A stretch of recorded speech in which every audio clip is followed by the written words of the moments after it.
valid. We will start with poster session number 4, and we will start with the poster 3-phase Quaternion Power in 3-wire system.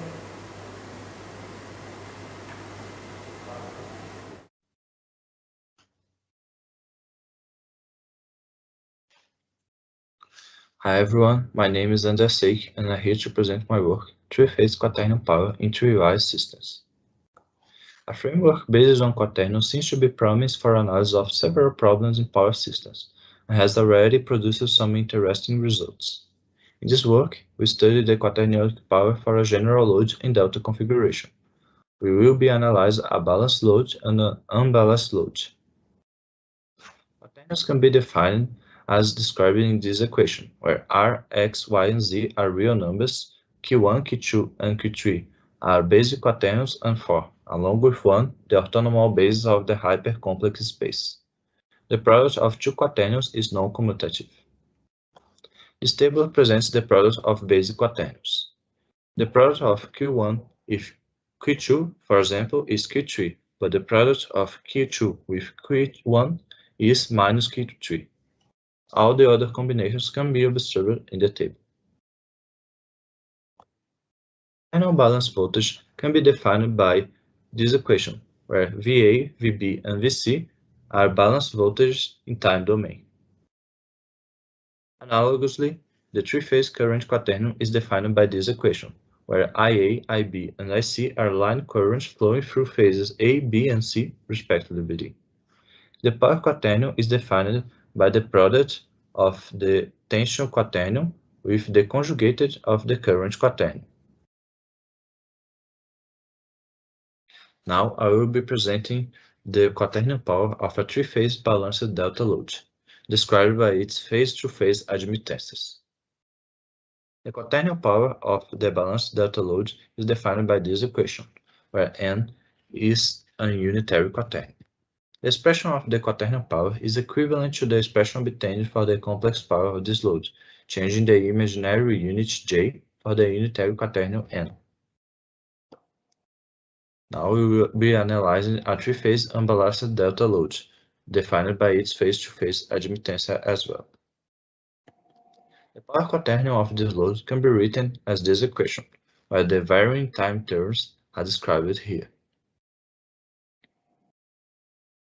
Comparing the quaternion power to the usual complex power, it can be observed that the first three terms are equivalent to the complex power, substituting J for N. The last two terms are unique to the quaternion power representation and account for instantaneous power dynamics. Summing the three constant terms will obtain this constant quaternion, and also summing the three varying time terms will obtain this varying time quaternion. So, we can rewrite the quaternion power as this equation. The first term represents the quaternion power of the average of the admittance between each phase. We can observe that it is analogous to the balance case. Term is the quaternion power of the association of these two loads. These loads have no average power, so the average power of the quaternion power is concentrated on the constant term. Returning to the quaternion power expression, we can sum these terms, obtaining this expression for the quaternion power. The expression is analogous to the balance case, implying that the three-phase unbalanced impedance can be represented by a three-phase balanced load, with modulus and phase varying time. Conclusions. The quaternion power can be expressed with two terms, a constant term, equivalent to the usual complex power, and a time-varying term that accounts for the contribution of load unbalance on the power.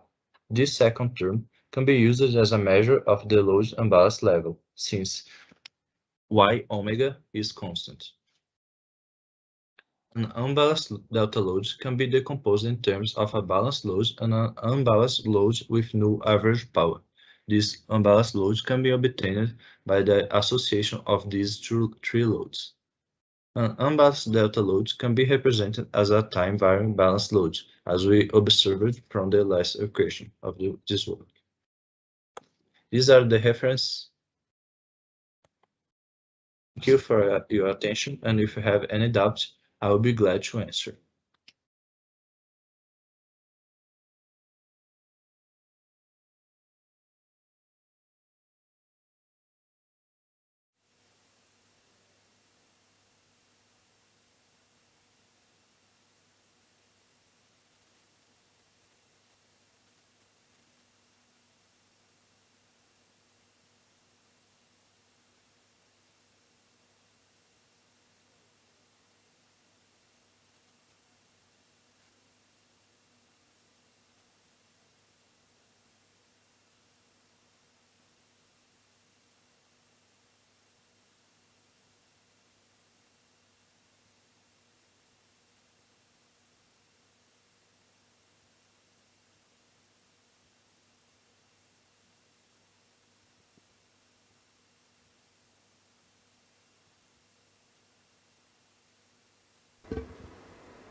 Oh, okay. Yes. Yeah, next poster will be airfoiling optimization for small horizontal wind axis turbine.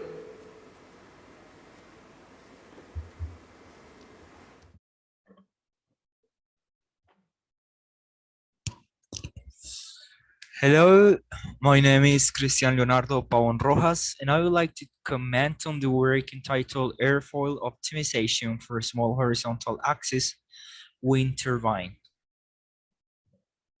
The work was carried out within the framework of a project aimed at the design, simulation, and construction of a wind turbine for low wind speeds using biocomposite materials for natural fibers found in the country. The project compares two turbine designs, one in a vertical axis and the other with a horizontal axis, to select one of which a prototype will be built for further study.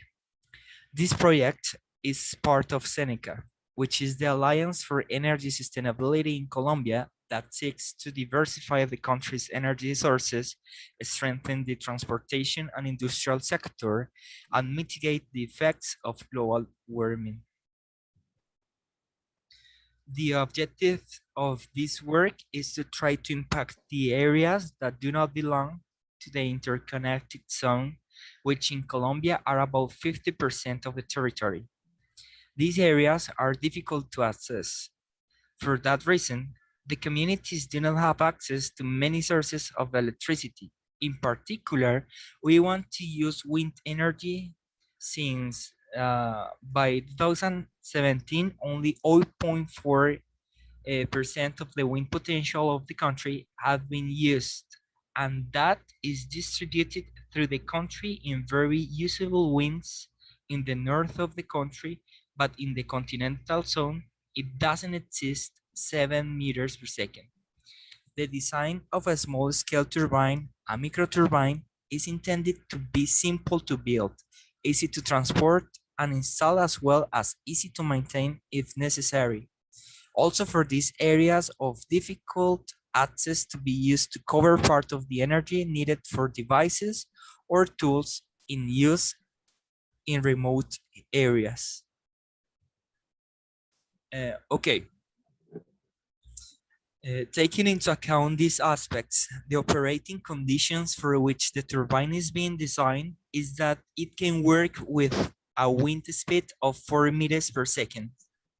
For the case of the horizontal axis turbine, a rotor diameter equal to 2 meters and with 3 single blades with a power coefficient that is in the range of 0.25 and 0.45, and which is expected to work at Reynolds numbers below 300,000 due to the low wind speed and also reduced core size. It is taken into account that for turbines and blades, a Reynolds number is considered low, below 500,000, where different phenomena and problems can be found that can affect the efficiency of the horizontal axis wind turbine, because here its operation is based on the lift by the fluid passing around the blades. One of these problems is the separation of the boundary layer of fluid that can be transferred into a separation bubble by itself. Only with the separation of the layer, this generates left lift. Also good if it were a bubble, the impact of the fluid in a turbulent weight generates an increase of the drag, and this drag affects the efficiency of the turbine. Due to these disadvantages that occur at low Reynolds, as a first step, a selection of airfoils to be used in blade areas is carried out.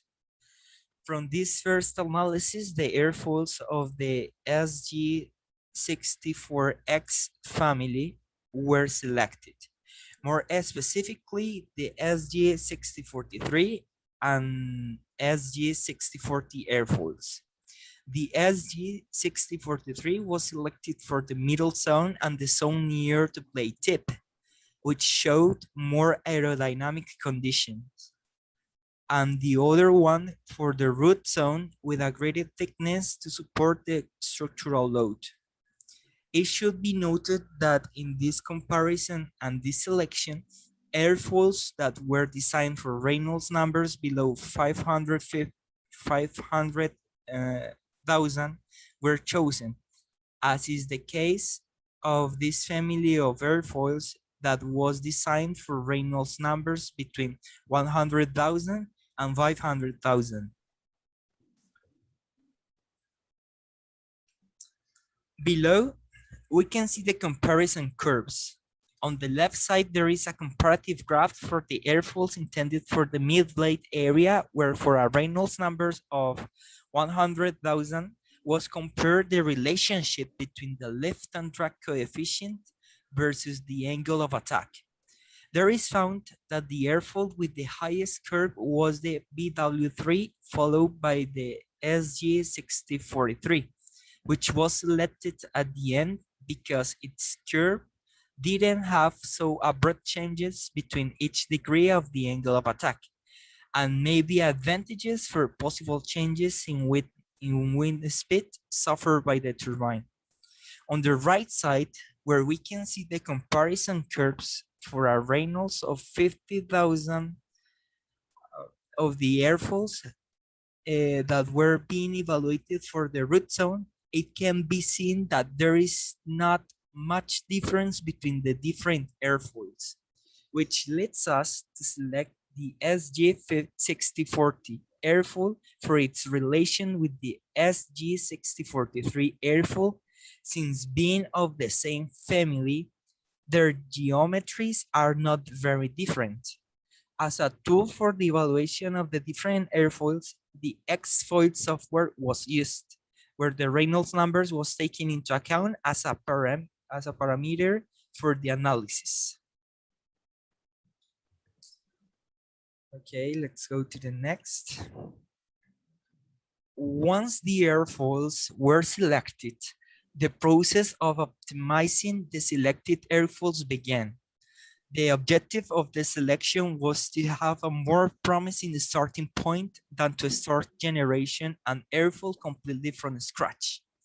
As a parameterization method, the Bezier curves method was used, in which 13 control points were used to control the shape of the airfoil geometry and which allowed moving a single point to obtain a different geometry by means of an algorithm based on gradients that use Xfoil itself within its code to evaluate the performance of the geometry.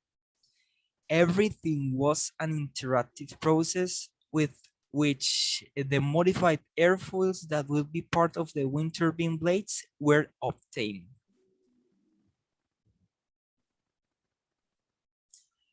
Each selected airfoil underwent the same optimization process, from which we can highlight these graphs, where on the left side, we compare the performance based on the lift coefficient over the drag coefficient versus the angle of attack for a Reynolds of 50,000 calculated. due to the chord size obtained in a preliminary calculation and where the airfoil's SG6040 and its optimized version called RAIS are compared in this graph. We can notice how the optimized airfoil curve is higher than the base airfoil and with less steep slopes. For the middle zone, SG6043 was selected and also optimized, where on the right side we can see a comparative graph for a Reynolds numbers of 100,000 and where the base profiles SG6043 and its optimized version MET do not have much difference in the values of the lift drag ratio, but we can appreciate a curve with less steep slope in the MET profile.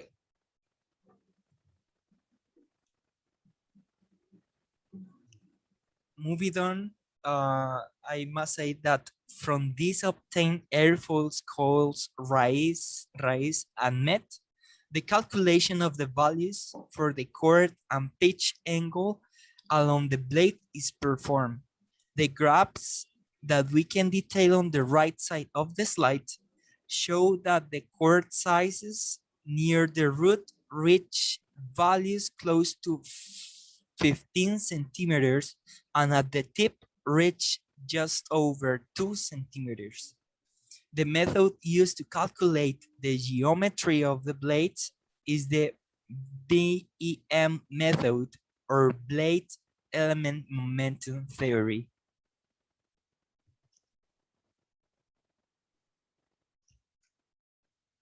After obtaining the geometry of the turbine, numerical simulation analysis are carried out using CFD software, which are still in process. For this analysis, the turbulence model K omega SST is being used, from which rotation speed close to 230 revolutions per minute have been obtained, which are low for the expected ones, since the calculation was made thinking of a speed close to 260 revolutions per minute. For this reason, the work is still under study fluid dynamic. In conclusion, it should be noted that with the optimization method used, the airfoil called RAIS compared to its base airfoil SG6040 obtains a higher aerodynamic performance of the efficient lift ratio coefficient over the drag coefficient for different angles of attack, and that the airfoil in the MET zone, although it does not exceed the values reached by SG6043, has a behavior that can be considered favorable. Okay, at last but not least, I would like to note that the authors gratefully acknowledge the financial support provided by the Columbia Scientific Program within the framework of the called Ecosistema Científico. Okay, and that's it. Thank you very much for your attention. Have a great day and night.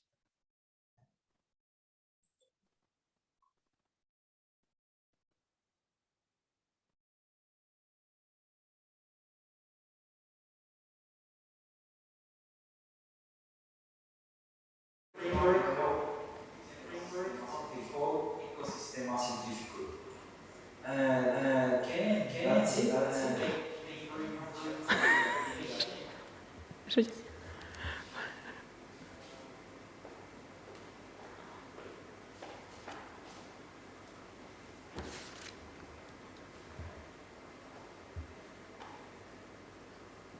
I have a question, a general question. And how do you see the future of onshore wind in your country, in Colombia, in order to develop your blade design?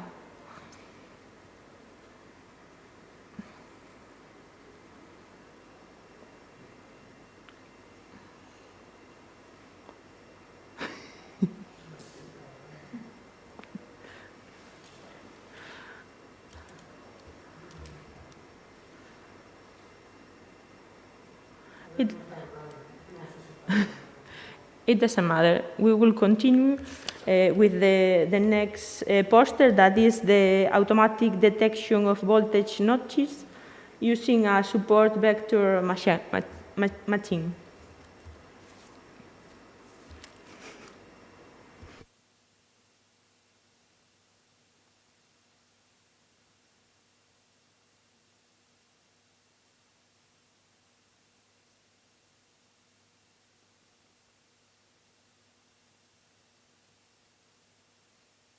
Automatic detection of voltage notches using support vector machine. Voltage notch is a common. Hi everyone, I'm Chilunzen, a student from Dresden University of Technology. It's a great pleasure for me to shortly present the post of our paper titled Automatic Detection of Voltage Notches using Support Vector Machine. Voltage notch is a common power quality disturbance in industrial power systems. It is a periodic voltage reduction caused by the commutation of controlled line commutating rectifiers. However, the conventional manual inspection, which is visually implemented by utilities, is difficult and time-consuming. In recent years, highly automated artificial intelligence methods have rapidly developed and have been applied to automatic detection and classification of different PQ disturbances in PQ measurements and monitoring.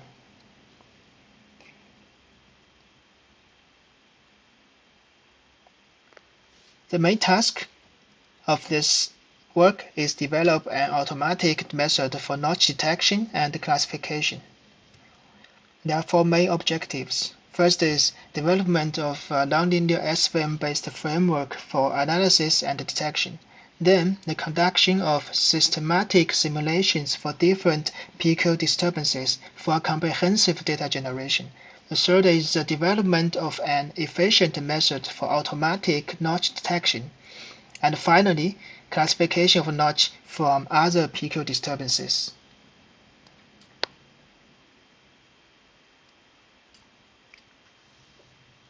To get a diverse dataset, we have conducted a systematic simulation on MATLAB.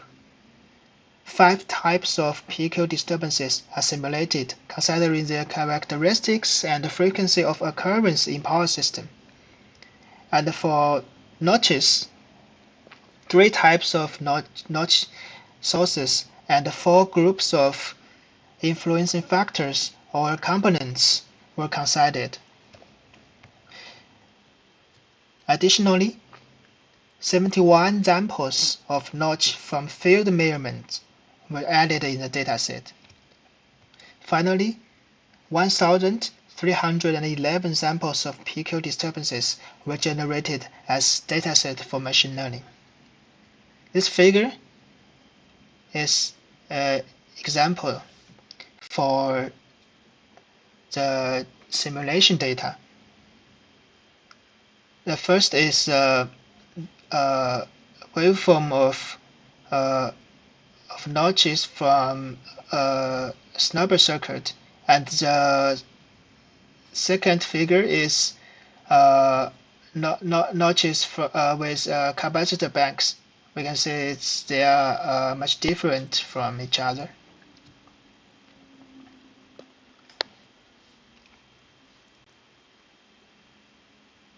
The methodology has 2 layers. The outer layer is a 5-fold cross-validation. The inner layer, or we can say each pass of the cross-validation, includes feature extraction, feature selection, and parameter tuning.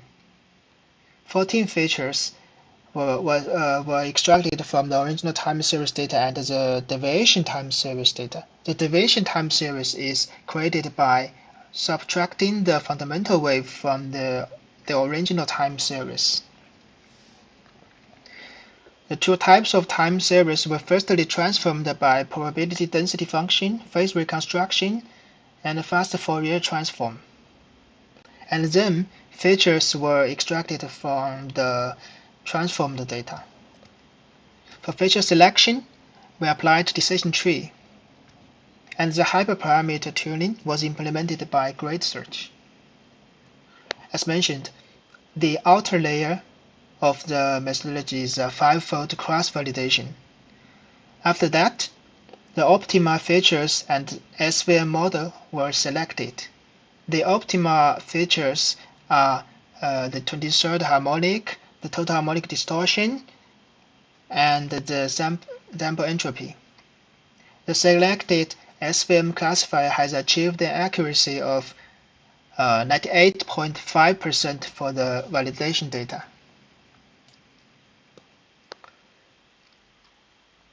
And finally, the method was applied.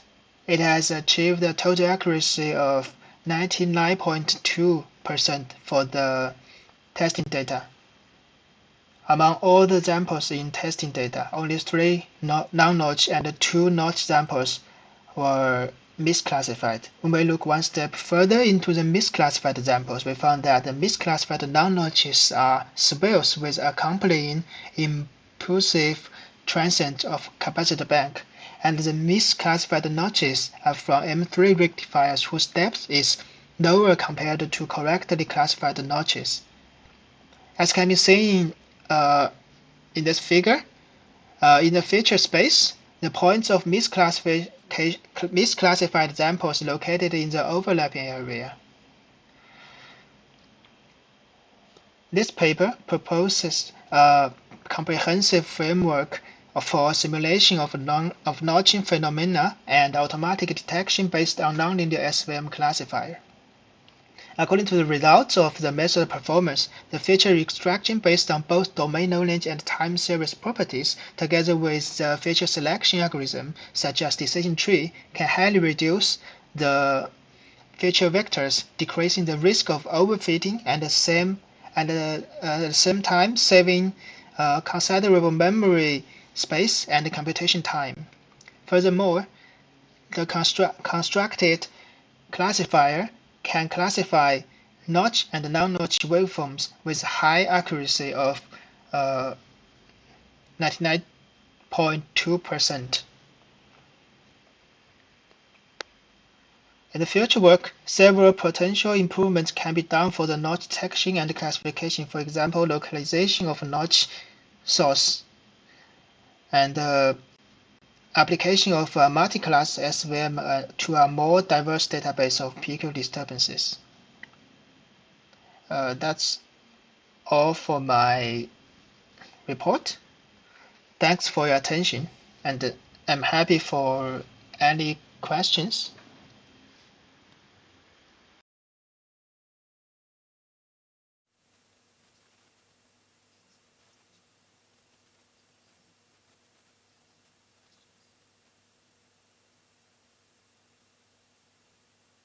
Hello, the title of this presentation is Wind Energy Education Through Powered Wind Turbines Advances Software Tools. The summary of the work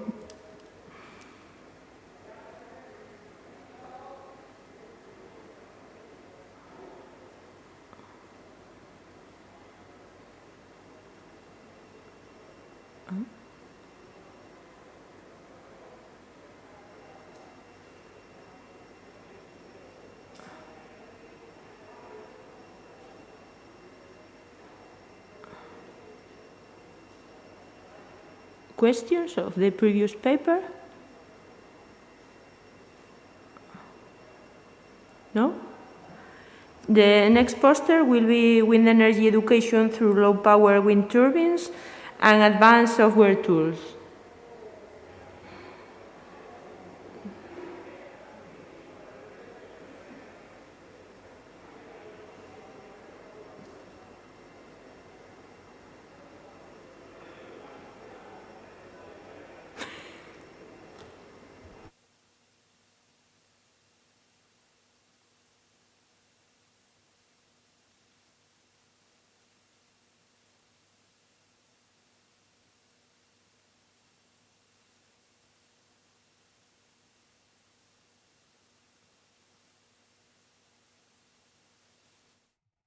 Hello, the title of this presentation is wind energy education through lab-powered wind turbines and advanced software tools. The summary of the work, the aim of the work, is to present a framework to describe how the studying understanding regarding to wind power generation can be improved by the simultaneous use of low-power wind turbines operating in different modes, with also using software tools with several objectives.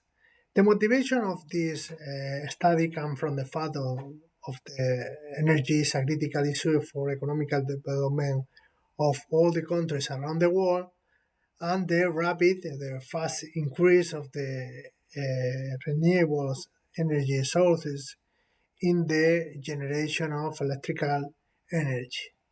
In the case of the European Union, the percentage of using renewable energy sources has increased significantly in recent years. Therefore, it is important to promote and to provide the students of the skills that allow them to be qualified engineers with advanced knowledge in renewable energy.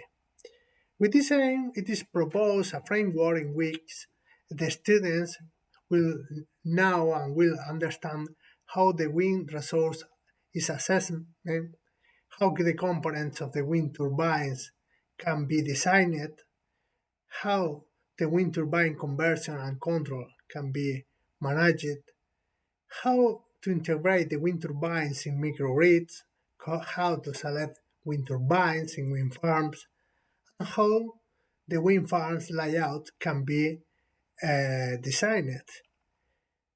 On the one hand, the wind resource assessment is the first step of this framework. Is related to promote the information among the students in order they to acquire the theoretical background related to the wind resource assessment, including the nature of the wind, the short and long-term wind speed variation, the importance of the turbulences, etc. And also they know that the wind can be modeled using prediction and forecasting models such as the well-known variable probability distribution, measure correlate predict approach, etc. After that, it is important also that the students know which are the different types of turbines and especially know which are the advantages, disadvantages of horizontal axis and vertical axis wind turbines. It is also important they know that the horizontal axis are the most commonly used to generate electricity in large scales and how they are built, in particular how the components are the blades, the rotor hub, gearbox, generator, mechanical brake, nacelle, tower, etc.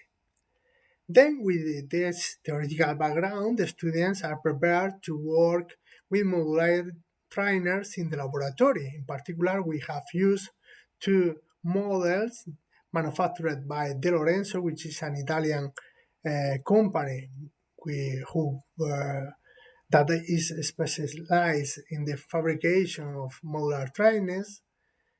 After that, it is also important the student work in a real environment out of the laboratory, and with this aim they are prepared, they are training, working with a small scale microgrid that has been developed at our university, which is composed by 2 photovoltaic solar trackers and 3 wind turbines.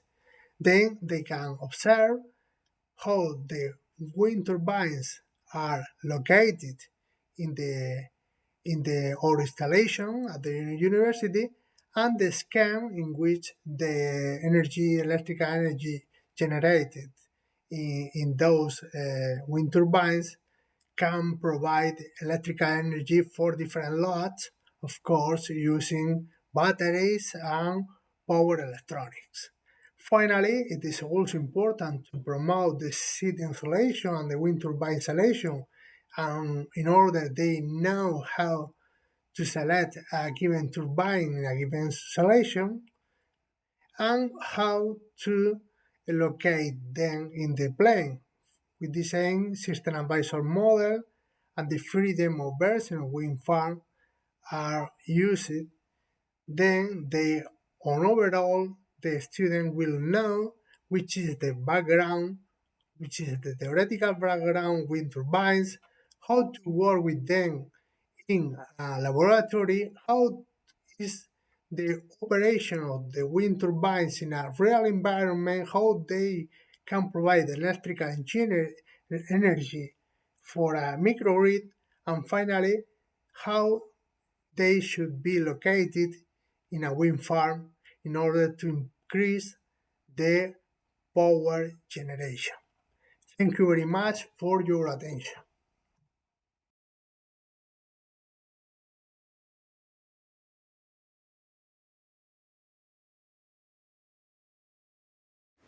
The next poster will be the techno-economic assessment of concentrated solar and photovoltaic power plants in Brazil.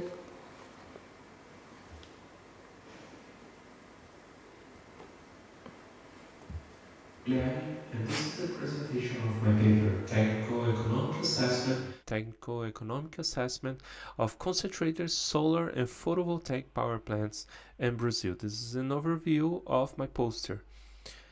As for a little introduction, hydroelectric plants constitute about 62% of the installed power in Brazil.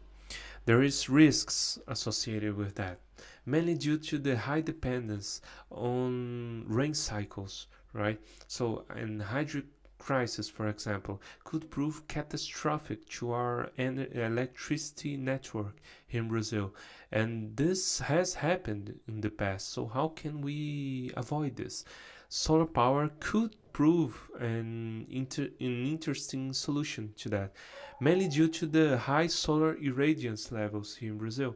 But there are problems.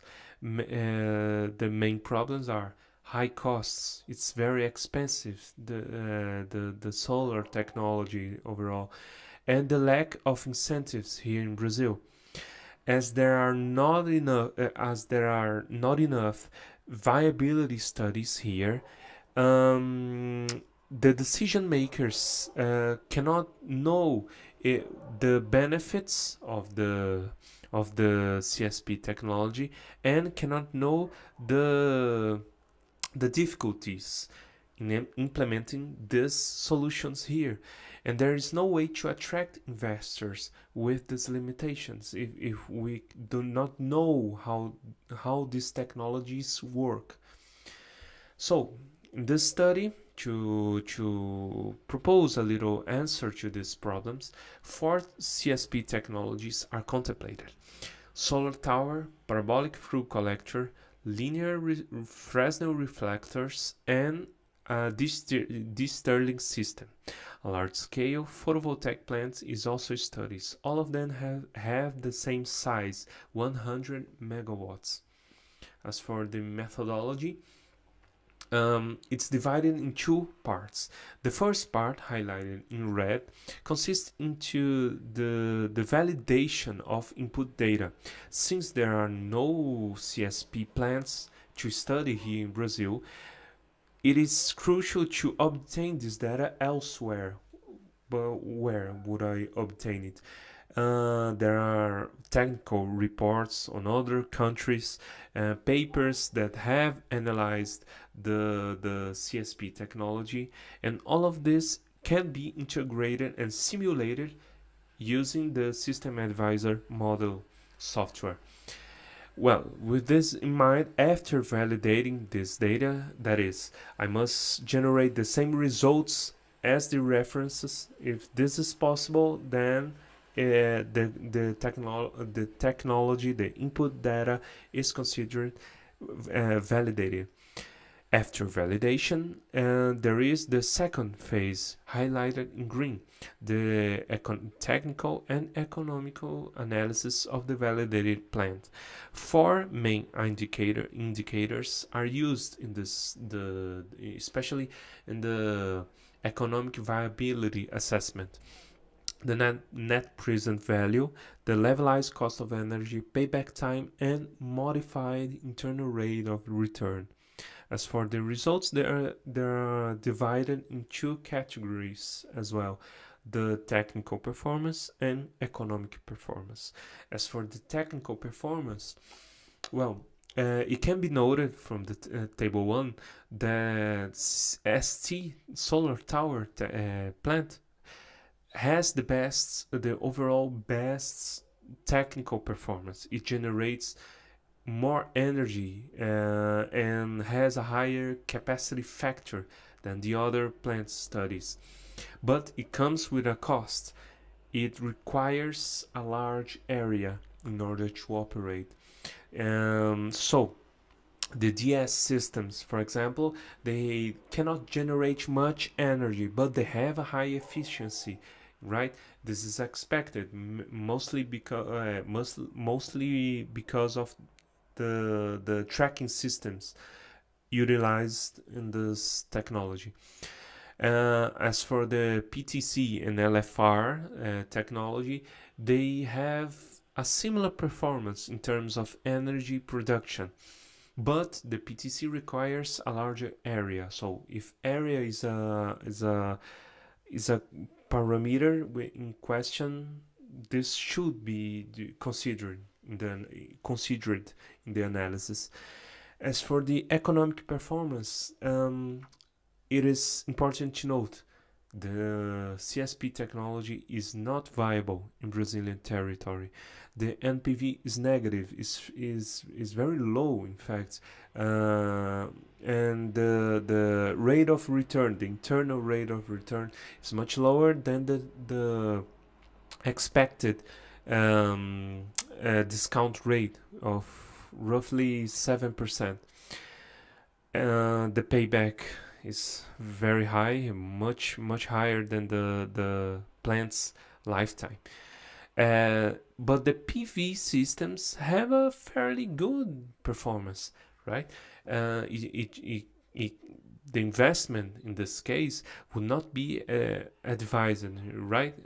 Investment on CSP technology, but in PV, this is mainly due to the fact that PV is well established here in Brazil. The prices are lower, and we know how we can produce some photovoltaic.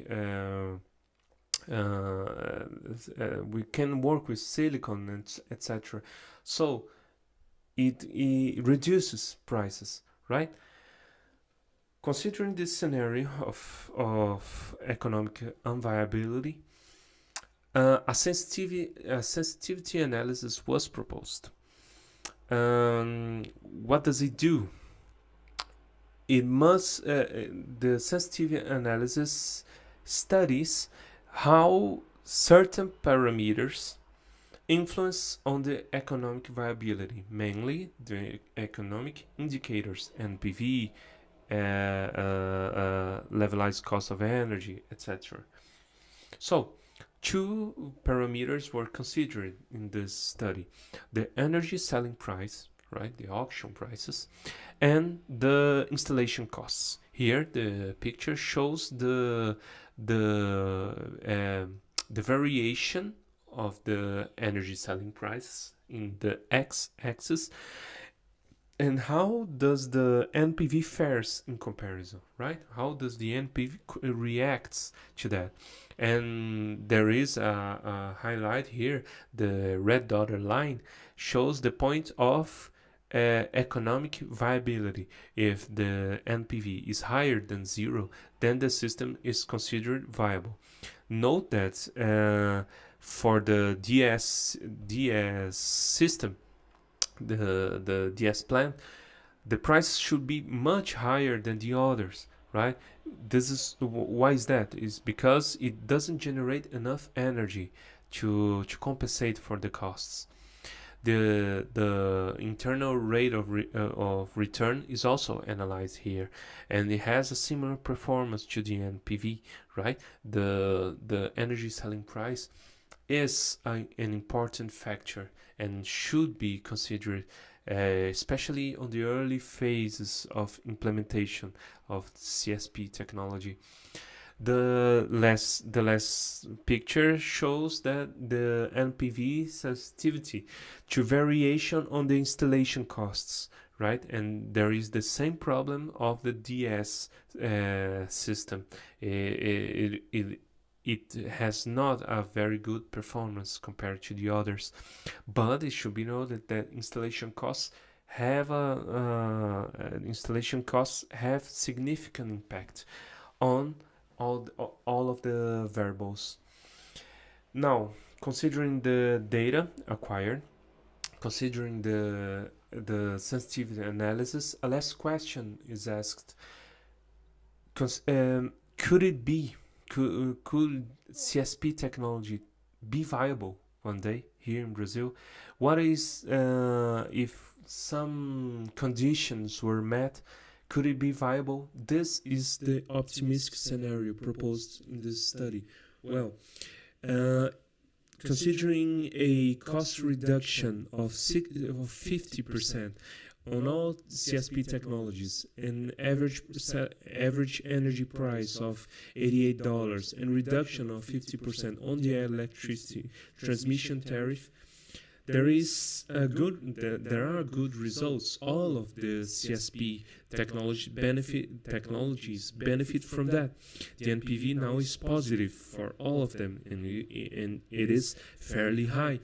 The internal rate of return now is higher than the threshold considered. The payback time is fairly low, right? This is made with according to several reports, mainly IRENA, right? A report of the global costs of energy and includes CSP generation. Now, for the conclusions, well, CSP technology is currently not economically viable in Brazil. There is a high import dependence, and this influence in high costs. Indicators are sensible to installation costs and auction prices. Proper incentives could turn CSP technology into a viable alternative. DST plant being the most attractive CSP technologies in all scenarios, technical scenarios and the optimistic case as well. PTC and LFR plants occupy less space and has a good performance. In this study, overall, provide viable tools that can enrich the decision-making process about incentive politics to solar generation here in Brazil. If there is a way to attract investors, to generate more knowledge in the CSP area, solar area overall, then CSP as solar generation in general could be viable here and could improve on the diversification of our electric network. Well, I'd like to thank you all for your attention, and have a good day.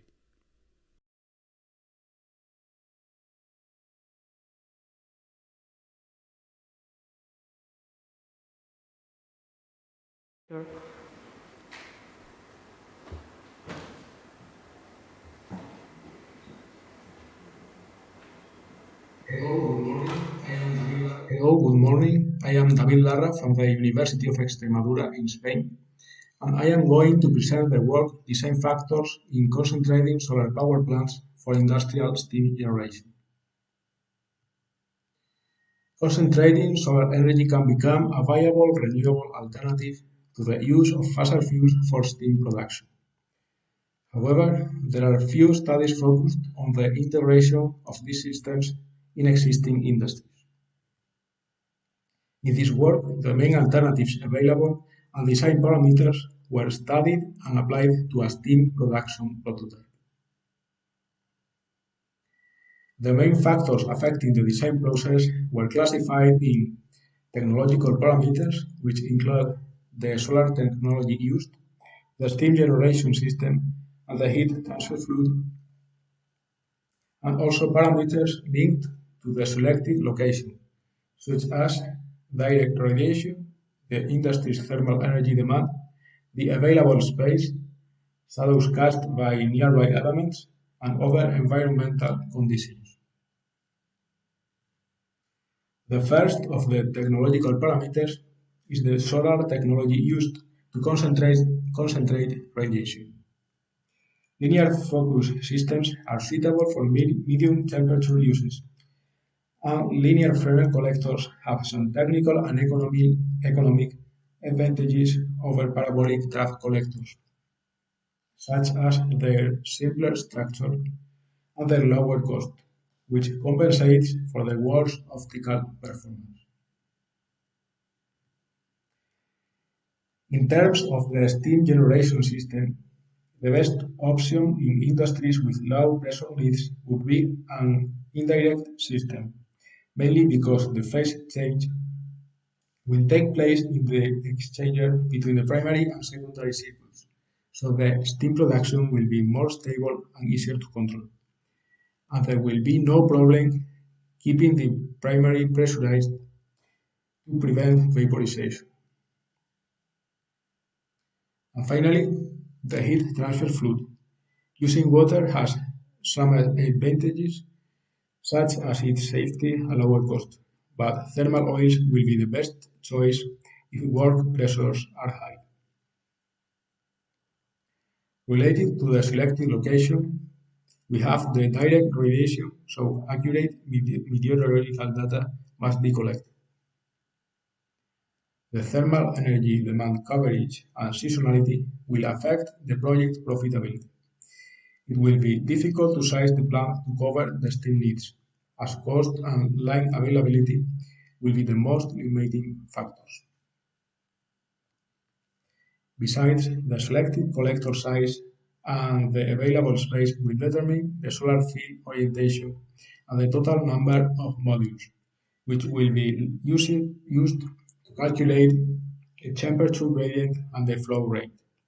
The optical model developed by Sepúlveda et al., as you can see in the figure, can be used to obtain the efficiency and the solar power using the equations shown. A specific shadows analysis must be carried out using a graphical representation of the nearby building's profile and a sound path diagram. Finally, specific measures to prevent wind damage and dust accumulation should be taken. As we have already said, this work focused on a small experimental prototype in an industry in Cáceres, Extremadura, Spain. Linear Fresnel collectors technology was chosen, along with an indirect steam generation system and a kettle reboiler type heat exchanger.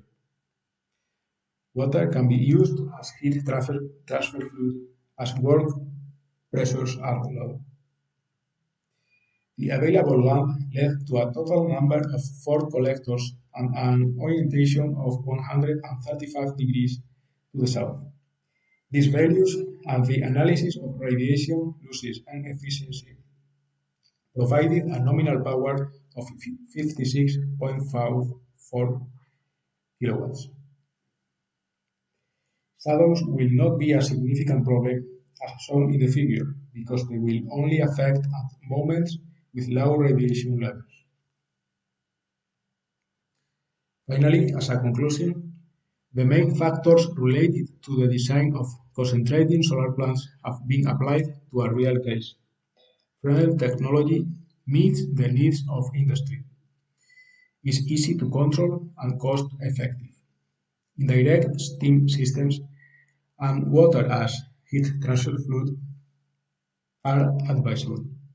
The most limiting sizing parameter is the available area, and radiation and shadows must be checked. Well, that's all. Thanks for your attention.